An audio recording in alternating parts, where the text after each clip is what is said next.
Welcome to the GREENPOINT Williamsburg News Magazine.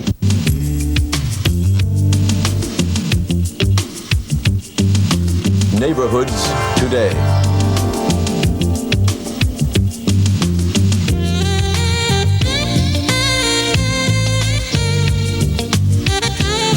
In today's edition, we'll see how the importance of a community united by common concern and pride are the keys to awareness and action.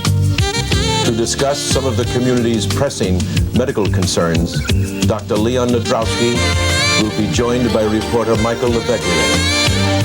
And in honor of the anniversary of GREENPOINT's flag, we put together a musical tribute to jog your memory and rekindle the excitement and warmth created by the pomp and pageantry of ceremonies past. Dealing with the growing social problem alcoholism, join Dr. Leon Nadrowski on Health Update as he introduces us to GALE and learn how she is coping with her problem. For our first segment, we're joined in the studio by Michael LAVEGLIA and Dr. Leon Nadrowski. They're here to discuss the dilemma of malpractice insurance and the shortage of good nurses. Mike? Thank you, Dick. Doctor, you have very significant views on several issues which you feel threaten the very existence of the medical profession today. Would you care to share them with us? Yes, I feel that it's a tragic situation today where the medical profession is slowly but surely losing its position in our society. We've ignored what's happening to our doctors and devoted doctors and hard-working doctors for the benefit of their patients. And if you look at the surgical profession, all surgeons, the obstetrician gynecologist, look at the orthopedist, at the neurosurgeons, the vascular and general surgeons, and you'll find they cannot even stay in practice today. Why is that? Because of the malpractice insurance. And the malpractice insurance is so prohibitive, we have lost neurosurgeons in our institution, where today, in some institutions, if you have a head injury, you will not have a doctor who has expertise in that area, who is a neurosurgeon, available for your help, for your need. He just is not there. We lost 2 neurosurgeons in my institution, and there's one neurosurgeon who now works in 5 hospitals. He just can't be available for each institution and its problems of head injuries or, let's say, head surgery of some sort, whatever that may be, elective or otherwise. It seems that we've lost our neurosurgeons, and no young man who will ever go into the profession will ever go into that field. Same thing with orthopedists. There's a tremendous amount, if I were to tell you, that the neurosurgeons pay close to $100,000 in malpractice insurance. That's prohibitive. Yes. No young man could ever go into that practice if he finishes neurosurgical residency training and he starts practice and he lets everybody know that he's a neurosurgeon. Just to put the key in his office will cost $100,000. Right, just that alone. And same thing with orthopedists, who pay about $80,000. The obstetrician gynecologists pay about, and all the great innovations that we have, the great dramatic kind of advances that we have noticed in orthopedics, you'll find that that's going to deteriorate because no young men would ever go into that field.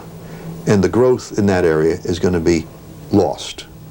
And to the loss of every person in our society. And also take the gynecologist and obstetrician. Obstetrician gynecologists pay about 60 to 70 to 80 grand. So that's also a lot. That's a lot. And you say to yourself, well, what is the answer? I remember reading in one paper, and it said, well, we shouldn't concern ourselves because if you have to deliver a, let's say, deliver a baby, that if you go to the hospital, you have one of the residents there taking care of that patient. You don't ever have a private doctor. And they're even thinking about midwives. If this is the way we're going to go, I just can picture a midwife trying to take care of a complicated delivery. It's a tragic way of where we're going. So it's like we're going backwards. Yes, and it seems that no neurosurgeons for head injuries or head surgery, elective surgery. Orthopedists will not go into the profession, and all the advances that we've developed will cease, and no one will even be there to take care of us and give us those advances in our benefit, for our benefit, for society's benefit. What do you feel would be the answer then? The answer to that is that we should find a way of not, for instance, ignoring patient grievances in our society. That we can ignore. But to go the malpractice route, where we now say pain and suffering should be reimbursed, let's say, with $50 million in one case. Now, I think pain and suffering deserves $500 million. Can we afford it? That's the question. I say to compensate that person in their needs, medical needs in the future, if there's something that may have happened in some problem in surgery that someone was not happy with, or whatever it may have happened. And let's say that, or maybe judgment at stake or something. Let us say that patient will be compensated in a more reasonable manner. Like workman's compensation, we have a person who hurts himself on his job, or hurts herself on his job. So you're saying not to ignore the person that has had pain and suffering inflicted on them, but be reasonable. Reasonable, right. And reasonable. And change the concept of malpractice totally. Exactly. Because there's an Armageddon now. Yes. And this is not only my thoughts, but also the executive director of the Surgical Society of New York State is in total agreement that we have to make dramatic changes. So we must get rid of malpractice coverage the way we have it today. Go into a, what we would call, instead of a workman's compensation board, we'd have a patient grievance compensation board. A patient's grievance compensation board. We'd have a panel of a judge or a lawyer and a layperson and a doctor to determine whether the grievance is legitimate or not. But mainly this would allow doctors to continue to practice medicine, Right. and it wouldn't be so prohibitive. And you would have, that's correct, and you would have a better handle on those doctors who may have a problem in practicing for whatever reason. I also... And you can actually, with that handle, you can actually identify those individuals and ask them to leave the profession. Exactly. So But that way everybody is protected. In that regard, Both yes. the patient and the doctors who are competent, who are doing their job correctly. Correct. I also wanted to get into... And it's not only the incompetent doctor, but even the highly skilled doctor. And I could cite, I'm not going to cite you the doctor's name, but it was a cardiac case where there was a problem. And unfortunately, a tragic thing did occur. But yet he's a top man in this country, and I'd even have him operate on me. And it does occur. It has to, unfortunately, because of human errors that can occur. And they do, not errors in a sense, but that there are mechanical gadgets that we use today that may not be 100% in their function. So you're at the mercy of problems, and so you do as well as you can. But when you have a conversion from what we have today, let's say from malpractice insurance to a patient grievance compensation board, the doctors will still have to pool together payment for those patients. But one thing that I think the medical profession has hurt itself is the medical society went into the medical malpractice insurance business. And unfortunately that occurred, and tragically that occurred, because the medical society should only have one function: to assure that doctors' education, medical education continues, and that they provide it and they get involved in it, and also that their recertification is there through their efforts. In other words, to assure that every patient in this city will get a good doctor, because the medical society is on top of these doctors to educate them, make sure they're educated. That's their function and only their function.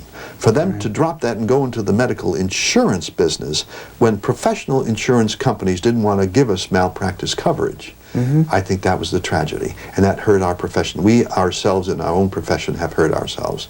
We should get out of the business of insurance, malpractice insurance, and let's go into the patient grievance compensation board concept, which is not only my thoughts but also the thoughts of others, and that's the road we ought to go now. And the governor should listen to us and help us in this regard. And our medical society ought to start strongly thinking about abandoning its role as an insurance coverage society. No, that's... And we hope that will occur, because I Yeah. could see worsening, and even my own colleagues, and I'm a vascular and general surgeon, and that we can't even cope with that. We're finding difficulties, even those who have been in practice. Right. And so I feel that for society's needs and for betterment, for good care, I think we ought not destroy the medical profession, which is what's happening today. What about the nurse shortage in the medical profession? Yes. What do you feel is the main reason for that shortage today? Yes. Years ago, there were several reasons, but let's say the main reasons that I believe, I think years ago when we had institution, hospital training for nurses, they were excellent. They had produced fantastic nurses, and even today they're top-notch nurses who are still working from that kind of training. It seems that the nurses wanted to have a higher professional status, and they said every nurse should have a college degree. And they sort of almost insisted for that professionalism that that college degree be there. So it seems that we lost that institutional training to college training. And we lost many institutions in that, right? So we compensated by having the sort of nurses' aides kind of training. And most of the nurses today are sitting at the desk working on the charts instead of on patients. And they're preoccupied with that, with the bureaucracy that we have in that today. And also less qualified people are taking over their tasks. And yes, they should be on top of things, and they want to be, and they're distracted with all this paperwork, etc. So what's the answer? How do we get them back? Well, and also we've neglected their needs, and needs are at least giving them a decent salary. Compare their needs to, let's say, or their salaries to, let's say, a secretary or some other young lady or young man who goes into the nursing profession, and you'll see that they're much lower than others who are working in corporations outside of the nursing field. So we should at least compensate them for their, I think, the great presentation for human needs, etc. I think this is a wonderful profession. I admire every nurse that I work with, and I think they have to have the respect by a little better salary, also better respect in the sense of not bogging them down with non-patient kind of rituals. And I think that in our training we ought to reconsider perhaps a training which can be related to the college degree, and also maybe reinstituting nurse training in our environment of hospitals like we had in the past, which were excellent. And if something worked in the past, they should work today too. Thank you, Doctor, for your views. Unfortunately, we're out of time, but thank you again for joining us on the show tonight. It's my pleasure, Mike. And I hope you'll come back sometime. I definitely will. Thank you. Thanks again. Grateful to you. Dick? Over 200 years ago, a local Greenpoint grammar school asked its students to participate in a flag designing contest. What resulted was one very special design which became the official flag of Greenpoint. The only community flag, by the way, in the state of New York. The fanfare and excitement surrounding the flag's dedication was a momentous occasion marked by celebration. To commemorate the dedication of our flag, we've created a musical tribute of ceremonies past and present. Now, you may not recognize all the faces of yesterday, but we hope the sentiments and community pride and spirit will be rekindled as you watch and remember.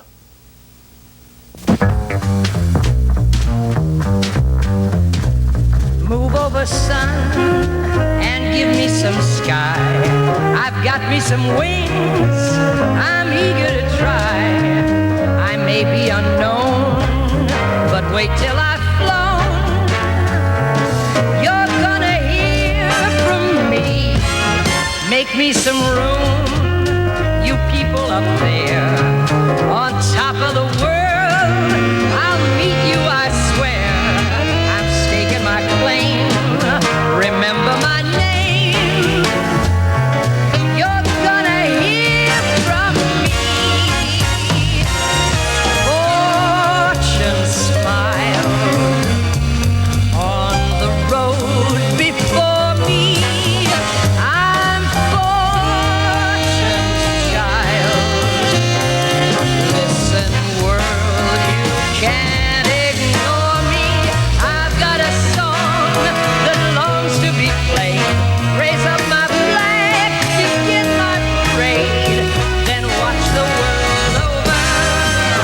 coming up clover. That's how it's gonna be. You see, you're gonna hear from me.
Coming up clover, that's how it's gonna be. You see, you're gonna hear from me.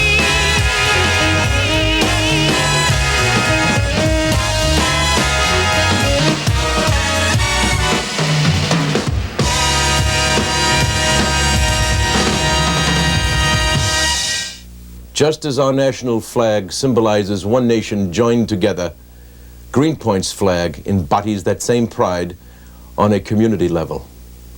And as our community banner waves proudly, it is our reminder and motivator that a neighborhood can unite under one goal and the same flag.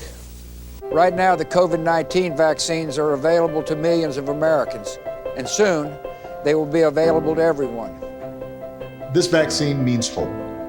It will protect you and those you love from this dangerous and deadly disease.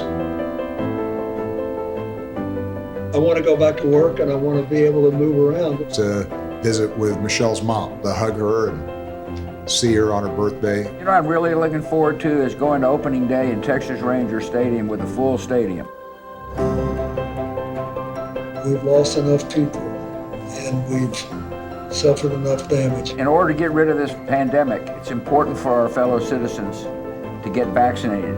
I'm getting vaccinated because we want this pandemic to end as soon as possible. So we urge you to get vaccinated when it's available to you. So roll up your sleeve and do your part. This is our shot. Now it's up to you. With our next edition of Health Update, here is Dr. Leon Nadrowski. Alcoholism is one of the leading illnesses in our society today, and more than half the homeless people living on city streets are there because they are suffering from this disease.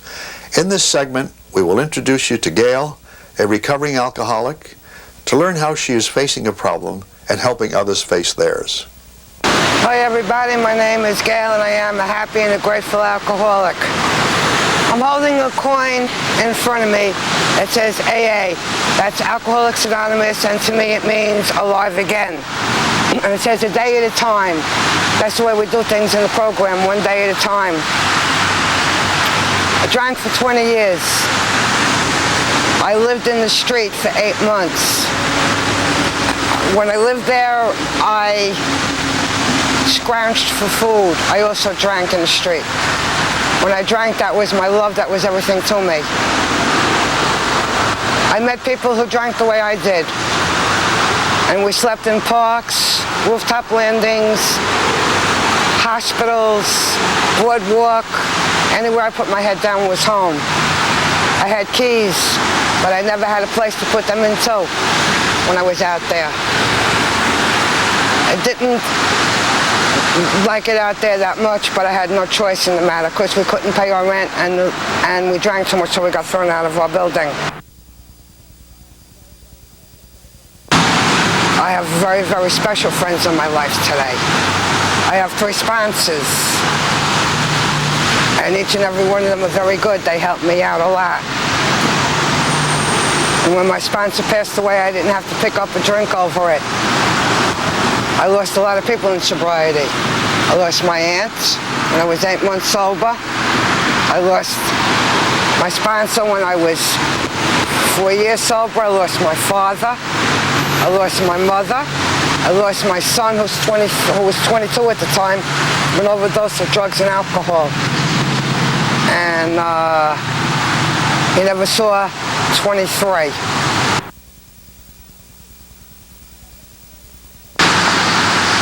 I have everything I need for today, thank God for that. I'm a diabetic from drinking. I see the doctor every 3 months for that. I have cancer. So, you know, if you want to stop drinking, it's very simple. And you go to your AA meetings, you make your 90 meetings in 90 days, you get active in a group, and you let people get to know you. And you have the honesty part of the program, which Gail had learned to become honest since I'm in AA. When I wasn't in AA, I wasn't honest.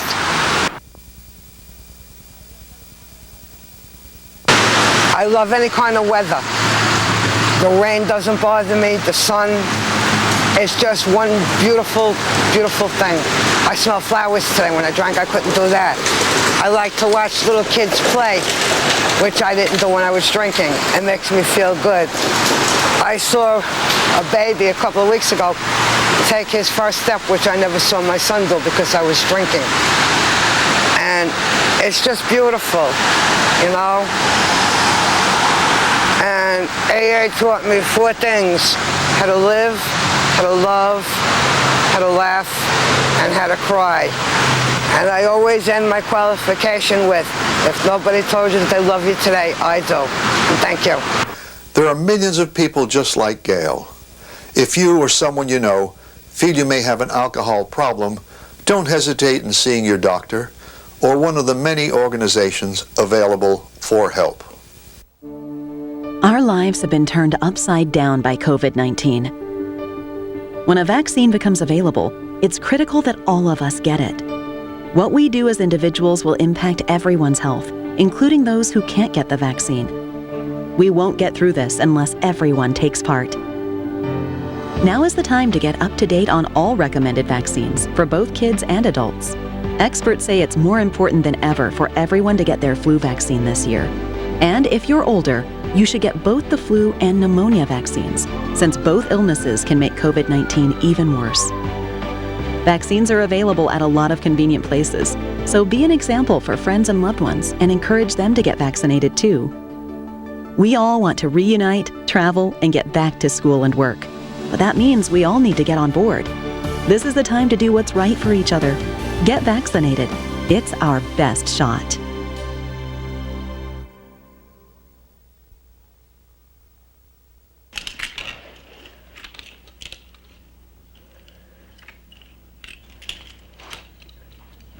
Hey, bud, what you doing? I'm playing with cars. Cars? Can you show me what a car does? Whoa, whoa, whoa, whoa, whoa. Hold on a second. First of all, this is a school zone. So you need to put down your cell phone, stop texting, and let's get to driving. Now you're coming up to a stop sign, right? You need to slow down and stop before you hit that Y line. I want you to look left, right, left. You don't want to get hit by a car going on your left, and to your right to make sure you don't get sideswiped by a guy coming from your right. You're coming, you're coming, you're coming, and you see a crosswalk. You better slow your horses down, because the #1 rule of driving is always yield to pedestrians. Now stop, pull over, and you are done driving. Gosh, what do they teach you kids in school nowadays?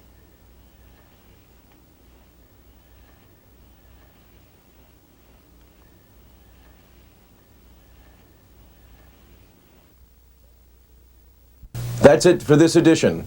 For Neighborhoods Today, I'm Dick Mahan. Thank you for watching.